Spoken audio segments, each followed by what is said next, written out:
ఆమెను అనుగురించి ఇద్దరు సాక్ష్యం పంచుకున్నారు. జీవించిన కాలంలో ఆయన చూపించిన ప్రేమ, ఆయన కలిగినటువంటి ఆ యొక్క దైవికత్వాన్ని బట్టి వాళ్ళు సాక్ష్యం ఇచ్చారు.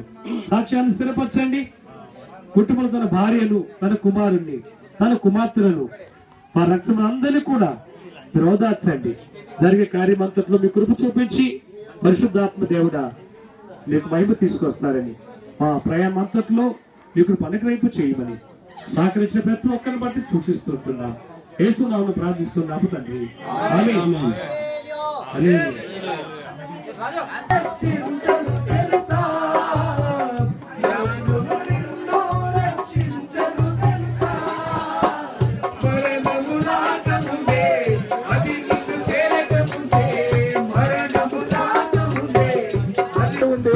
ఒక సెల్ ఫోన్ కు గ్యారంటీ ఉంది, ఒక వస్తువుకు గ్యారంటీ ఉంది, కానీ ఎంతో జ్ఞానము కలిగినటువంటి మానవులమైన మనకు గ్యారంటీ లేదు.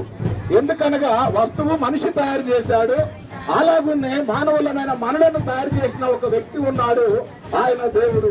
ఆ దేవుడే మానవులమైన మనము పాపములో జన్మించినప్పుడే తన పాప స్వభావాన్ని తీసివేయడానికి పరలోకాన్ని విడిచిపెట్టి భూలోకానికి యేసుక్రీస్తునే లోకానికి వచ్చాడు. యేసుక్రీస్తునందు విశ్వాసం ఉంచినప్పుడు ఇదిగో పాపములో జన్మించిన మన జీవితాలు కూడా పరిశుద్ధపరచబడి వీళ్ళారా పరలోక రాజ్యాన్ని స్వతంత్రించుకుంటాం. అనగా ఈ లోకంలో మనం మన పాపాలను కడిగి వేసుకోవడానికి మనము యేసుక్రీస్తు యొక్క రక్తంలో మన పాపాలను కడిగి వేయబడాలి. మనం ఎన్ని పుణ్యకార్యాలు చేసినా, ఎన్ని సత్కార్యాలు చేసినా మనకు మనం పరిశుద్ధులను కాలేము. ఎందుకనగా మనలో జన్మత పాప స్వభావం ఉన్నది, పాపం అన్న విషయం ఉన్నది, కాబట్టి పరిశుద్ధులము కాలేము. కనుక యేసు అన్నటువంటి పరిశుద్ధుడి లోకానికి 2000 సంవత్సరాల క్రితం వచ్చాడు. మానవులు మనం అందరి కొరకు, అనగా మనం పాపం చేసి ఏ బలి అర్పించవలసిన అవసరం లేకుండా యేసుక్రీస్తు ఆయనకు బలిగా అర్పించబడ్డాడు. ఆయన రక్తంలో ఎవరైతే తమ పాపాలు కడుక్కుంటారో, ఎంతటి వారైనా సరే, ఎన్ని పాపాలు చేసినా సరే క్షమించబడి వాళ్ళు పరలోక రాజ్యాన్ని స్వతంత్రించుకుంటారు.